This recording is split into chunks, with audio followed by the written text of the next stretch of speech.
Assalamualaikum warahmatullahi wabarakatuh. Halo semua, saya Raudatul Adawiyah dengan NIM 21040450132 dari kelas BKC Prodi Bimbingan dan Konseling. Pada kesempatan kali ini saya akan membahas salah satu materi mata kuliah bimbingan dan konseling kelompok, yaitu tahap-tahap kegiatan dalam bimbingan kelompok. Tahap dalam bimbingan kelompok itu terbagi atas 4. Yang pertama ada tahap pembentukan, kedua tahap peralihan, ketiga tahap kegiatan, dan yang terakhir adalah tahap penutupan atau pengakhiran. Nah, pada kesempatan kali ini kita akan berfokus pada pembahasan tahap ketiga atau tahap kegiatan. Pada tahap ketiga ini atau tahap kegiatan adalah tahap pelaksanaan dari bimbingan kelompok dalam mencapai tujuan-tujuan dari anggota kelompok itu sendiri. Nah, keberhasilan dari tahap kegiatan ini juga bergantung pada bagaimana keberhasilan pada tahap pertama maupun tahap kedua. Karena pada tahap pertama di tahap pembentukan itu, disitulah dibentuk anggota-anggota kelompok dan dibangun dinamika kelompok. Kemudian di tahap peralihan, disitulah tugas ketua kelompok atau dalam hal ini konselor dalam menjelaskan apa-apa saja yang akan dilakukan di tahap kegiatan. Tahap kegiatan ini juga merupakan tahap inti dari kegiatan bimbingan kelompok, karena disinilah banyak aspek-aspek yang terlibat, kemudian aspek-aspek itu harus mendapatkan perhatian yang sama dari pemimpin kelompok. Adapun tahap-tahap pelaksanaan dari kegiatan bimbingan kelompok ini, yang pertama adalah tiap-tiap anggota mengemukakan masalah mereka masing-masing atau topik yang akan dibahas. Yang kedua adalah menentukan topik atau permasalahan yang akan dibahas secara bersama-sama. Dan yang terakhir adalah membahas topik atau masalah secara tuntas dan jelas. Tahap pertama adalah masing-masing anggota mengungkapkan masalah atau topik yang akan dibahas. Di sini setiap anggota itu bebas, mereka mau menceritakan masalah atau topik bahasan yang mungkin relate dengan kehidupan mereka untuk dibahas bersama dalam bimbingan kelompok. Yang kedua adalah menentukan topik atau pembahasan yang akan dibahas. Nah, pada tahap ini, konselor berperan untuk melihat apa-apa saja masalah yang banyak dirasakan atau topik-topik yang ingin dibahas dari anggota-anggota kelompok, karena kebanyakan dalam bimbingan kelompok ini akan dikelompokkan mereka-mereka yang umumnya memiliki masalah yang sama atau sesuatu yang ingin dibahas secara bersama. Dan yang terakhir adalah pembahasan topik atau masalah secara tuntas. Nah, di sini konselor dan anggota kelompok saling berperan penting karena di sini konselor memberikan berupa penguatan materi untuk anggota-anggota kelompok yang hadir. Kemudian anggota-anggota kelompok itu juga diberikan kesempatan untuk saling berdiskusi, saling memberi saran ataupun saling memberi pendapat. Dalam pelaksanaan tahapan kegiatan bimbingan kelompok ini terbagi atas beberapa metode. Pada contoh yang akan saya berikan kali ini menggunakan metode experiential learning, di mana terdapat 4 tahapan. Tahapan pertama, konselor menanyakan kepada konseli atau pemimpin kelompok menanyakan kepada anggota-anggota bimbingan kelompok bagaimana pengalaman mereka terhadap suatu topik yang akan dibahas. Kemudian pada tahap kedua, konselor atau pemimpin kelompok menanyakan kepada anggota-anggota kelompok mengenai apa yang mereka ketahui tentang topik yang akan mereka bahas.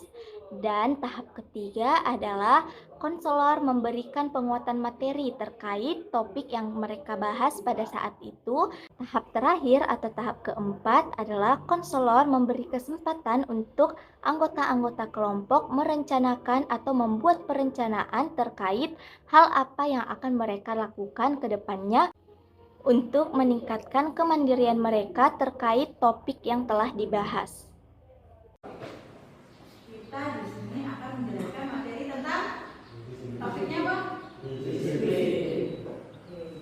Disiplin itu apa sih?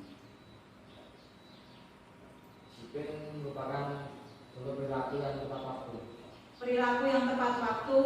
Ada lagi.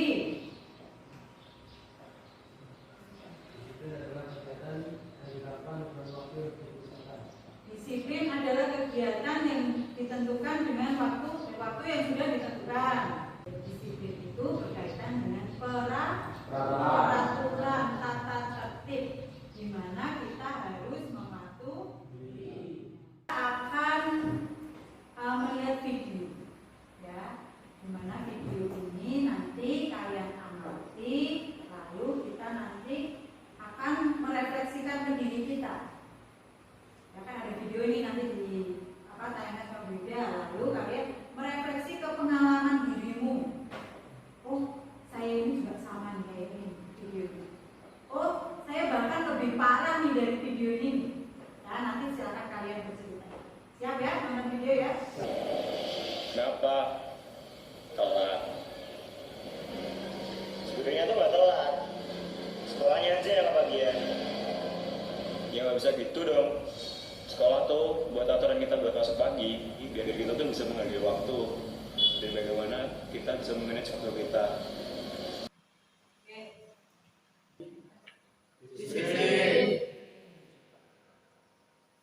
Disiplin yang bagaimana?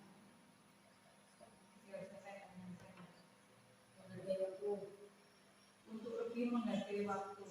Tadi ceritanya laki-lakinya kenapa itu? Terlambat ke sekolah. Yang disalahin apa? Sekolahnya terlalu pagi. Padahal dengan sekolah pagi mengajarkan menghargai waktu, disiplin waktu. Lalu apa yang terjadi dengan hidupnya? Karena dari SMA dia tidak disiplin waktu hingga dia bekerja menjadi suatu kebiasaan. Oke. Sekarang kita akan menyusun rencana, menyusun kegiatan. Apa sih yang boleh kita lakukan? Apa sih yang tidak boleh kita lakukan? Ya, nanti silakan kalian mengerjakan secara individu sendiri-sendiri. Kalian boleh balik badan dikerjakan di meja masing-masing. Ibu kasih waktu 5 menit. Ya. Sekarang silakan kalian mengerjakan apa yang ada di LKPD tersebut.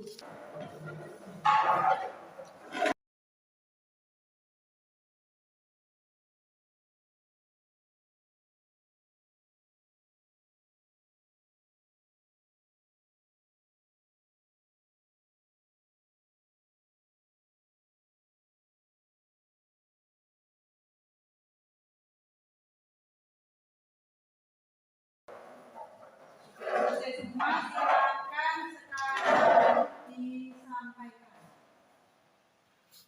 Yuk, siapa dulu? Perkenalkan, nama saya Heri Rahmat Hidayat. Saya akan mempresentasikan tentang kedisiplinan. Dan tidak boleh datang terlambat, tidak mengerjakan tugas, tidak menaati peraturan sekolah, menggunakan sepatu putih, melanggar terhadap sekolah, dan bubarkan di luar aturan sekolah. Selanjutnya, Anda langsung ya. Perkenalkan, nama saya ini saya akan menjelaskan tentang perilaku disiplin. Perilaku disiplin adalah sebuah perilaku yang menaati suatu peraturan sekolah ataupun di luar sekolah. Perilaku disiplin juga sering untuk menaati waktu, seperti mengerjakan tugas pada tepat waktu dan menaati peraturan dari guru maupun sekolahan. Perilaku apa yang boleh dikerjakan? Contohnya, masuk sekolah pada sekolah tepat waktu, mengumpulkan tugas tepat waktu, menaati perintah sekolah, tidak mencoret-coret fasilitas sekolah. Yang tidak boleh dilakukan terlambat, memakai baju tidak seharusnya dipakai, tidak mengerjakan tugas, belajar tidak tertib. Lanjut, Randy. Perkenalkan, nama saya Randy Harga Penanda. Ini saya akan mempresentasikan. Jadi itulah tadi salah satu contoh bimbingan kelompok menggunakan experiential learning. Jadi, pada tahapan tadi dapat kita lihat bahwa konselor menayangkan sebuah video dan meminta anggota kelompok untuk merefleksikan atau menyesuaikan sesuai dengan diri mereka masing-masing. Kemudian di tahap akhir ada tahapan di mana pemimpin kelompok meminta para anggota-anggota kelompoknya untuk membuat perencanaan terkait dengan materi yang telah disampaikan, yaitu materi disiplin.